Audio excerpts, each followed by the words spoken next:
Balka Suman arrest కావడానికి ఆయన మాటలే కారణమన్నారు ప్రభుత్వ విప్ బల్మూరి వెంకట్. ఇక సుమన్ మాటల వెనుక కుట్ర కేసీఆర్ది ఉన్నారన్నారు.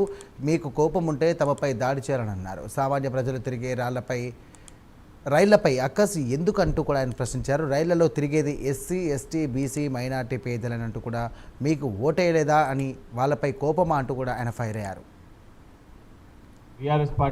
బీఆర్ఎస్ పార్టీ ఎక్స్ఎమ్మెల్యే మాజీ ఎంపీ బాల్క సుమన్ పైన తను చేసిన అడ్డగోలుగా ఇష్టం వచ్చినట్టు మాట్లాడిన మాటలపైన పోలీస్ అధికారులు కేసు నమోదు చేసి అరెస్ట్ చేస్తే ఏదో ఉద్యమకారుని అరెస్ట్ చేసిండ్రు లేదా ప్రజల బాగు కోసము ప్రజల మేలు కోసము కొట్లాడితే అరెస్ట్ చేసినట్టు బీఆర్ఎస్ పార్టీ కవరింగ్ ఇచ్చి ఆ రకంగా బిల్డప్ కొడుతుంది.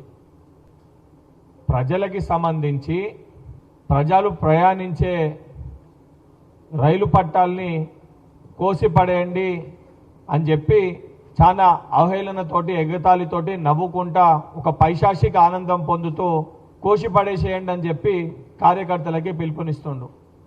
నిజంగా మీకు కోపం ఉంటే లేదా మేము అధికారంలోకి రాలేకపోతున్నామని వ్యక్తిగతంగా మాపైన కోపం ఉంటే మాపైకి రండి, మాపైన కొట్లాడకి రండి, లేదా మాపైన దాడి చేస్తామని చెప్పి మాట్లాడండి.